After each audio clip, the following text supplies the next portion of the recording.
Good morning दोस्तों। आज है 10 अक्टूबर 2022 और आज के दिन मैं आप सभी के साथ डिस्कस करने वाला हूँ इंडियन एक्सप्रेस के एक्सप्लेन्ड सेक्शन को।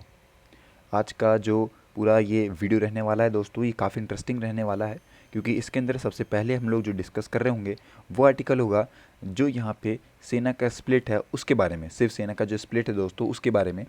और ना ही केवल स्प्लिट के बारे में, हम लोग ये देखने वाले हैं कि अभी इलेक्शन कमीशन ने कैसे डिसाइड करा कि किस पार्टी को जो स्प्लिट हुआ है उनमें से किन दोनों में से किसको यहाँ पे सिंबल मिलने वाला है। जो शिवसेना का एक्चुअल सिंबल है वो किसे मिलने वाला है, ये हम लोग देखने वाले हैं कि कैसे डिसाइड किया गया। फिर दूसरा है दोस्तों आर्टिकल जो कि बात कर रहा है रोजेटा स्टोन के बारे में। इजिप्टियन यहाँ पे आर्कियोलॉजिस्ट जो हैं उनकी तरफ से आई बात कि जो ब्रिटिश ने जब उन पर राज करा तो वो ले गए ये स्टोन उनके यहाँ से, तो ये वापस चाहिए उन्हें। तो क्या है ये, क्यों ये न्यूज़ में रहा, हम लोग इसके बारे में डिस्कस करने वाले हैं। एंड दोस्तों लास्ट जो हमारा आर्टिकल रहेगा आज का वो रहने वाला है मिल्क प्रोडक्शन के बारे में कि आखिर भारत के अंदर जो मिल्क प्रोडक्शन है वो कैसे कैसे रहा, किस तरीके से हमें देखने को मिलता है, क्या डेटा है, क्या स्टैट्स हमें देखने को मिलते हैं, ये सब मैं आपके साथ डिस्कस करूंगा। तो काफ़ी इंपॉर्टेंट और काफ़ी इंटरेस्टिंग वीडियो रहने वाली है। काफ़ी कुछ आप लोग को पता भी लगेगा after this video. I hope कि आपकी मदद हो पाए, तो बने रहिएगा वीडियो में एंड तक क्योंकि आपको इसके बाद ही कुछ चीज़ें समझ में आएंगी। चलिए अब शुरू करते हैं वीडियो को बिना टाइम वेस्ट करें। सबसे पहले बता दूं मैं आप लोग को कि अनअकैडमी पे इस टाइम पे आप लोग को काफ़ी सारे ऑफर मिल रहे होंगे और यूपीएससी ईएफएफ जो है वो दोस्तों लाइव हो चुका है, तो आप लोग इसका बेनिफिट भी ले लीजिएगा। नोट्स वगैरह की फैसिलिटी अवेलेबल है, इस टाइम पे परचेज कर सकते हैं आप लोग। 0% की ईएमआई भी अवेलेबल है आपके सपने को शुरू करने के लिए। और देखिए दोस्तों, ये आप लोग जो बार कोड है इसे स्कैन कर सकते हैं और जो आपके डाउट वगैरह है इन्हें बहुत ईजिली क्लियर कर सकते हैं और बहुत अच्छे से वीडियो सॉल्यूशन के थ्रू आपके डाउट्स वगैरह भी क्लियर होंगे। अब देखिए दोस्तों, मैं बता दूं कि शिवसेना का जो यहाँ पे स्प्लिट होता है उसके बाद एक बहुत बड़ी चीज़ न्यूज़ में आती है कि आखिर जो सिंबल है, जो उनका एक्चुअल सिंबल है, ये किसे मिलने वाला है। देखिए अभी तक जो है आप लोग देख सकते हैं ये जो सिंबल है ये है शिवसेना का, मतलब कि जब स्प्लिट नहीं हुई थी बेसिकली। लेकिन अब ये स्प्लिट हो चुकी है। बो एंड एरो वाला जो है ये था पहले, अब स्प्लिट हो गई है। तो जब आप कह सकते हैं एक पार्टी स्प्लिट होती है तो ये काफ़ी बड़ा आप कह सकते हैं डाउट आता है, या फिर सबसे बड़ा सवाल यही आता है कि आखिर वो जो सिंबल है, क्योंकि एक एक्चुअल सिंबल जो है उस पूरी आप कह सकते हैं पार्टी का वो वही है। आप कह सकते हैं मान लीजिए अगर सिर्फ सेना का एग्जांपल लूँ तो इस टाइम पे दोनों ही पार्टी ये चाहेंगी कि उनको मिले आप कह सकते हैं ये सिंबल, क्योंकि इनसे उनका रिकग्निशन आता है। ओके, तो लोग जानते हैं इस सिंबल को, इसीलिए आप कह सकते हैं ये इंपॉर्टेंट होता है कि किसी एक को तो ये मिले। लेकिन कई बार ऐसी चीज़ें आती हैं कि जहाँ पे इलेक्शन कमीशन जो है वो मना कर देता है, दोनों में से किसी को भी नहीं मिलेगा। तो ये चीज़ें कैसे डिसाइड होती हैं, पहली बार ये कब हुआ था, 1969 का क्या केस है, ये भी हम डिस्कस करने वाले हैं। तो काफ़ी इन्फॉर्मेटिव रहेगा। देखिए बताऊँ मैं आपको, तो जो इलेक्शन कमीशन ऑफ इंडिया है उसने यहाँ पे अभी रोक लगा दी है कि जो बो एंड एरो वाला इलेक्शन सिंबल है ये कोई भी आप कह सकते हैं नहीं यूज़ करेगा दोनों ही स्प्लिट में से, जब तक कि दोस्तों यहाँ पे आप कह सकते हैं कोई भी आप कह सकते हैं क्लेम नहीं आता है इसका रिकग्निशन का बाय द आप कह सकते हैं दोनों ही जो राइवल्स हैं उनके लिए, मतलब ये जो दोनों ही पार्ट हुए हैं स्प्लिटेशन जो हुआ है उनमें से। तो जब एक आप कह सकते हैं सही तरीके से एक क्लेम नहीं आता है कि आखिर हम लोग क्यों यूज़ करने वाले हैं इस सिंबल को, तब तक दोनों में से कोई भी यूज़ नहीं करेगा। ओके, देखिए दोस्तों ईसीआई ने मतलब इलेक्शन कमीशन ऑफ इंडिया ने ये चीज़ क्यों कही। पहली बात मैं बता दूं कि इन दोनों ही ग्रुप में से आप कह सकते हैं जो आप कह सकते हैं श्री एकनाथ राव साबाजी शिंदे हैं पेटिशनर जो हैं, और जो दूसरे रहे आपके जो कि रिस्पोंडेंट हैं जो कि हैं आपके श्री उद्धव ठाकरे, इन दोनों ने यहाँ पर कह सकते हैं परमिट है कि वो शिवसेना को यूज़ कर सकते हैं। ओके, अपने नाम में ये परमिट जो है वो दिया गया है। आप कह सकते हैं इस बात को भी मना कर दिया, बेसिकली पेटिशन में ये चीज़ आई थी कि परमिशन मिले, लेकिन इस बात को मना कर दिया। सबसे पहला मना तो ये करा गया। फिर दूसरा दोस्तों मना करा गया कि दोनों ही आप कह सकते हैं जो स्प्लिटेशन हुआ है दोस्तों उसमें से दोनों में से किसी को भी यहाँ पे ये परमिशन नहीं है कि वो यूज़ नहीं कर सकता है सिंबल बो एंड एरो वाला। ओके, ये बात बताई है। और थर्ड बताइए कि दोनों ही जो ग्रुप हैं इनका जो नाम है वो उन्हें खुद चूज़ करना पड़ेगा, एक अलग नाम, मतलब कि शिवसेना का जो नाम है इससे अलग उन्हें चूज़ करना पड़ेगा अपना नाम। ये आप कह सकते हैं तीन जो डिसीजन है, ये तीन डिसीजन लिए गए हैं by the election commission of India. Okay, देखिए दोस्तों एक बाई इलेक्शन जो अभी चल रहे हैं अंधेरी ईस्ट के अंदर असेंबली सीट में, वो शेड्यूल होंगे नवंबर 3 को होने वाले हैं। अब सिंधे फैक्शन जो है जहाँ पर आप कह सकते हैं सिंधे लीड कर रहे हैं, वो मूव करा ईसीआई के पास। ओके, जहाँ पे वो डिनाई कर रहा था ठाकरे फैक्शन को कि वो यूज़ कर सकता है बो एंड एरो सिंबल को अपने पोल के अंदर। तो ये केस निकल के आता है बेसिकली। तो कौन गया यहाँ पे आप कह सकते हैं ईसीआई के पास, जो सिंधे फैक्शन है, जो सिंधे वाला ग्रुप है दोस्तों, वो गए जाते हैं आप कह सकते हैं किसके पास, ईसीआई के पास, कि कहीं ऐसा ना हो कि जो उद्धव ठाकरे है ये यूज़ कर ले। ओके, मैंने दोस्तों एक इससे पहले वीडियो कवर करी थी जहाँ पे मैंने जो इनकी हिस्ट्री है शिवसेना की ये कवर करी थी, वो भी कवर करूँगा, थोड़ी और लेंदी हो जाएगी वीडियो और आप लोग को इतना बेनिफिट भी नहीं मिलने वाला। तो आप लोग को अगर वो चाहिए तो आप लोग इससे पहले का देख सकते हैं। अब देखिए दोस्तों, ये जो सारी चीज़ें चल रही हैं क्या ये अनयूजुअल हैं या ये चीज़ें पहले नहीं हुई हैं? तो देखिए, जब भी कोई बहुत नामचीन यहाँ पे जो आप कह सकते हैं पार्टी रहती है, जब वो स्प्लिट होती है बेसिकली, तब ये काफ़ी बड़ा ही सवाल होता है कि आखिर इलेक्शन सिंबल कौन यूज़ करने वाला है, किस आप कह सकते हैं जो फैक्शन रहा बेसिकली, किस फैक्शन को ये हक मिलने वाला है कि वो यूज़ करेगा, जिससे कि लोग बहुत ईजिली आइडेंटिफाई कर लेते हैं कि आखिर ये सिंबल जो है वो एक पार्टी का है जिसे हम लोग जानते हैं। लेकिन अगर सिंबल चेंज होता है तो थोड़ा सा लोगों को भी दिक्कत आती है। और यूजुअल जो हम लोग कॉमनली यहाँ पे जो वर्ड यूज़ करते हैं, जैसे कि मान लीजिए कमल का फूल हो गया, पंजा कहते हैं हम लोग, झाड़ू कहते हैं, तो ये सब हमें याद है बेसिकली, है ना, याद है तभी तो हम यूज़ कर पाते हैं, अदरवाइज़ ये और दिक्कत आएगी। मेमोरेबल चीज़ रह जाती है तो आदमी को बहुत आसानी होती है इलेक्शन के टाइम पे वोट देने में। ओके, और इसीलिए आप कह सकते हैं हर एक पार्टी ये चाहती है कि उनका सिंबल बहुत ईजी हो, याद करने में ईजी टू रिमेंबर रहे, साथ ही दूसरी चीज़ ये रहे कि वो चेंज ना हो, बेसिकली जो उनका चलता आ रहा है वही रहे पहले से अंत तक, ये चीज़ें रहती हैं बेसिकली। लास्ट टाइम दोस्तों जो ईसीआई है इसने यही सेम डिसीजन लिया था अक्टूबर 2021 के अंदर, जब यहाँ पे आप कह सकते हैं जो चूड़ी वाला इलेक्शन सिंबल था लोक जनशक्ति पार्टी का, उसका केस आया था। ओके, सेम यही केस था, वहाँ से भी दो आप कह सकते हैं फैक्शन बटे थे। अब उस टाइम पे भी यही आप कह सकते हैं डिसीजन लिया था। देखिए दोस्तों, यहाँ पे जो इलेक्शन सिंबल होता है वो विटनेस करा 2017 के अंदर after the Samajwadi party cycle था, और यहाँ पे आप कह सकते हैं ऑल इंडिया एडीएम के जो है, जो कि 2 लीव्स वाला है, वो भी स्प्लिट होते हैं, तो इन दोनों के भी आप कह सकते हैं हिस्से बटते हैं और ये चीज़ें मिली उन्हें। ओके, मतलब कि उनमें से किसी को भी वो चूड़ी वाला सिंबल नहीं मिला बेसिकली, आप मान सकते हैं। अब आखिर किस तरीके से जो ईसीआई है ये डिसाइड करता है कि किसे ये सिंबल मिलने वाला है, ये भी काफ़ी बड़ी चीज़ है दोस्तों। किसी एक को मिल गया तो उन्हें रीज़न देना ही पड़ेगा, ऑब्वियसली बात है। तो ये कैसे डिसाइड होता है? देखिए, पैरा 15 ऑफ सिंबल्स ऑर्डर 1968 में ये लिखा हुआ है कि जो इलेक्शन कमीशन ऑफ इंडिया है दोस्तों, इन केस शिवसेना में उन्होंने ये बातें बताई भी है कि जब इलेक्शन कमीशन सेटिस्फाई हो जाएगी कि जो उनके राइवल सेक्शन या फिर ग्रुप हैं वो रिकग्नाइज़ करेंगे पॉलिटिकल पार्टी को, दोनों में से जो भी क्लेम कर रहा होगा वो कमीशन को कि उसे चाहिए, उसे यहाँ पे आप कह सकते हैं कहीं ना कहीं अवेलेबल करवाने पड़ेंगे वो फैक्ट्स, वो सर्कमस्टांसेस, जिस केस में आप कह सकते हैं जब वो हियरिंग हुई होगी उस टाइम पे बताना पड़ेगा कि आखिर किस वजह से जो ये आप कह सकते हैं राइवल सेक्शन है या फिर ग्रुप है, इसको ये चीज़ नहीं मिलने वाली है। बेसिकली दोस्तों इन शॉर्ट में बताऊँ आपको, तो आपको प्रूव करना पड़ेगा that why you need this symbol, otherwise you have no right to use those symbols in your election. Okay, ये बातें हैं जो कि हमें बहुत आसान भाषा में समझ में आती है। ओके, पहला केस कुछ ऐसा ही आया था जहाँ पे आप कह सकते हैं 1968 के अंदर ऑर्डर आया जब इंडियन नेशनल कांग्रेस का स्प्लिट होता है 1969 में। ओके, वहाँ पे पार्टी के जो ओल्ड गार्ड हैं जो कि के कामराज हो गए, नीलम संजीवा रेड्डी हो गए, ओके, फिर आपके यहाँ पे एस निजलंगप्पा हो गए, ओके, अतुल्य घोष, इन सभी को बताया गया सिंडिकेट के नाम से और एक्सप्लेन कर दिया इन्होंने इंदिरा गांधी को फ्रॉम दी कांग्रेस। जब ये स्प्लिट होता है दोस्तों तो 2 हिस्सों में बटी, एक ओल्ड कांग्रेस ओ के नाम से जो कि आप कह सकते हैं निजलगप्पा के द्वारा लीड करी जा रही थी, और दूसरा है न्यू कांग्रेस जो कि लीड करी जा रही थी इंदिरा गांधी के द्वारा। ओल्ड कांग्रेस यहाँ पे रिटेन रखती है अपना सिंबल पार्टी का, पेयर ऑफ जो यहाँ पे कह सकते हैं ब्लॉक्स वाला है उसे, और साथ साथ ये ब्रेक करती है अपने फैक्शन को with the symbol of cow with its calf. Okay, इस हिसाब से हमें देखने को मिला। तो दोनों की तरफ से ये चीज़ आई जब दोनों को अलग अलग सिंबल यूज़ करने पड़े। ओके, अब देखिए 1968 से पहले क्या होता था। देखिए, जब भी इससे पहले कोई ऐसी चीज़ आती थी जहाँ पे कोई दिक्कत आ रही है तो उस टाइम पे कंडक्ट ऑफ इलेक्शन रूल्स आते थे 1961 वाले, उसके हिसाब से देखा गया।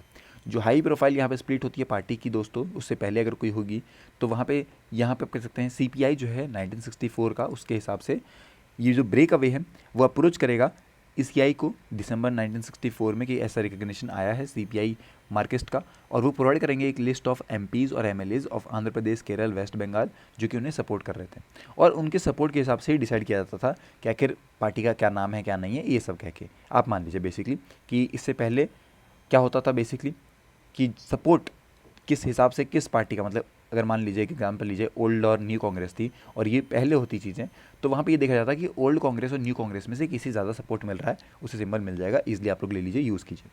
ओके, ये चीज़ें होती थी, लेकिन अब अच्छे से रूल लाए गए और वो चीज़ें फॉलो करी गई, जो कि अच्छा एक एडवांटेज और एक सही मैनर में रूल या फिर आप कह सकते हैं डिसीजन लिया गया। अगला सवाल आता है दोस्तों कि यहाँ पे क्या कोई ऐसी चीज़ है जो कि मेजॉरिटी पे बात होती है, ओके, जिससे कि सॉल्व कर सके हम लोग आप कह सकते हैं कोई सिंबल डिस्प्यूट को।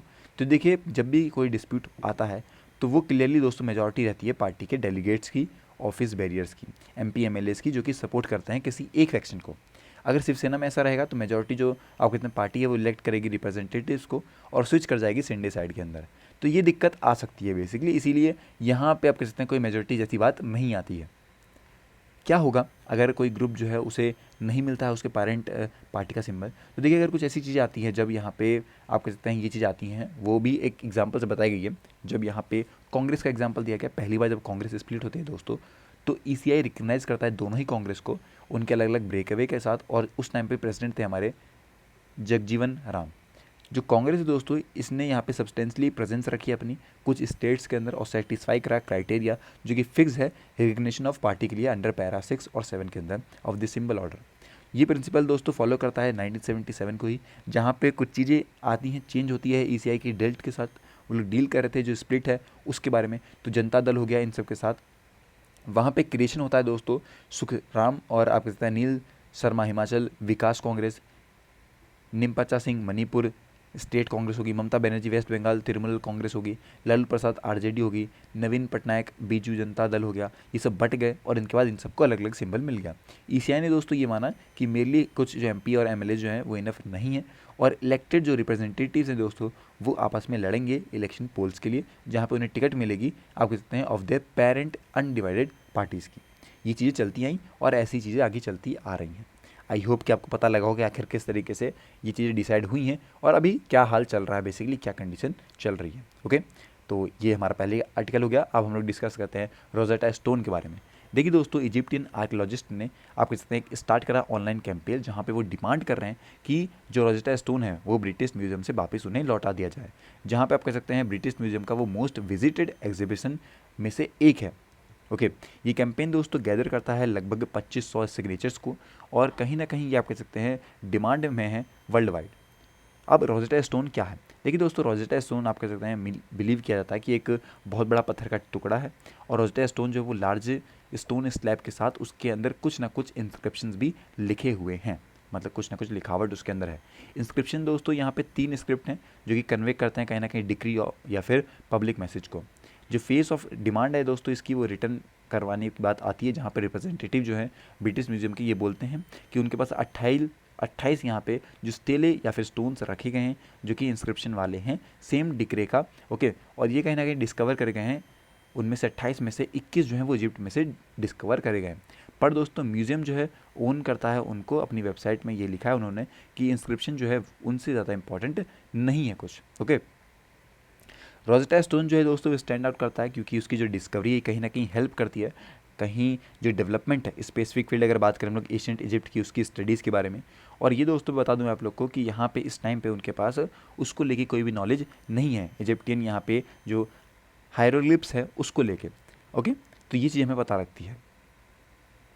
3 लैंग्वेजेस, मतलब कि इसके अंदर एशियन ग्रीक होगी, उसे अंडरस्टूड करा गया स्कॉलर्स के द्वारा। जो इन्फॉर्मेशन दोस्तों वहाँ पे आप कह सकते हैं हायरोग्लिफिक्स है उसको लेके यहाँ पे फाइनली ग्रैप्स करा गया था मॉडर्न हिस्टोरियंस के द्वारा और तब जाके पता चला। अब आखिर किस तरीके से जो रोजेटा स्टोन है ये ब्रिटेन पहुँचा? पहले तो इजिप्ट में था दोस्तों, तो क्या हुआ ऐसा कि उसे ब्रिटेन जाना पड़ा?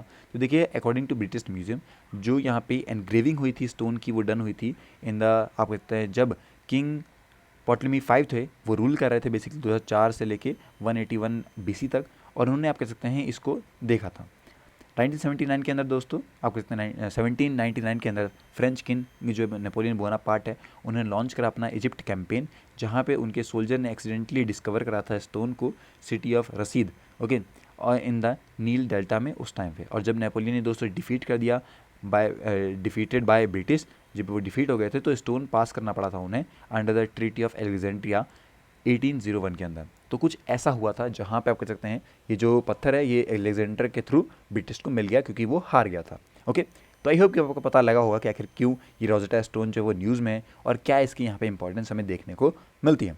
आई होप कि आपको उस मदद मिली होगी।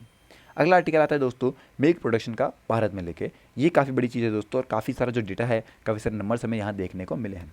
पहली चीज़ आती है दोस्तों, मैं बताऊँ आपको कि according to national statisticals officer NSO के द्वारा जो हाउस होल्ड कंज्यूमर एक्सपेंडिचर है HCI का जो सर्वे आता है 2011-12 का, उसके हिसाब से जो मंथली पर कैपिटा कंजप्शन है मिल्क का वो है 4.33 लीटर्स रूरल इंडिया में और 5.42 लीटर्स अर्बन इंडिया के अंदर।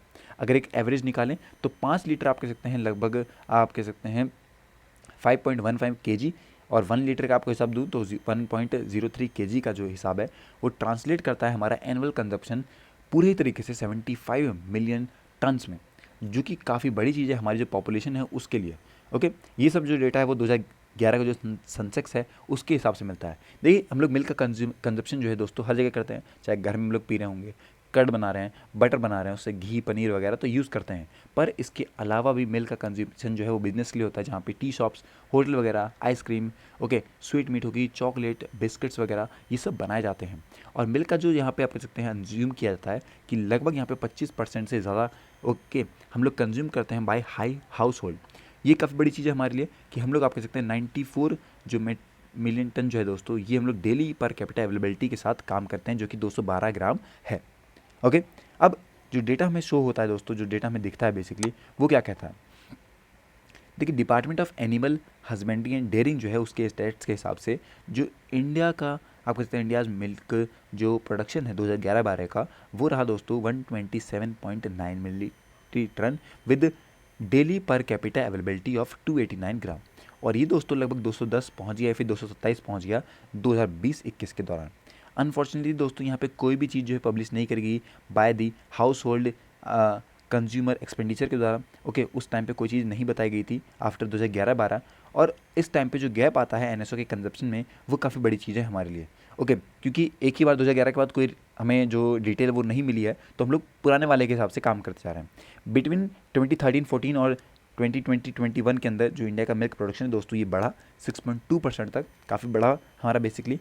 पर दोस्तों ये कहीं भी रिफ्लेक्ट नहीं होता है अभी के मार्केटिंग या फिर लिक्विड मिल्क के डेयरी कॉर्पोरेट से लेके, ये क्योंकि ग्रो हो रहा है हमारा लगभग 3% का एनुअली, और हम लोग कहीं ना कहीं जो उसकी वॉल्यूम है उसको इंक्रीज़ करते जा रहे हैं।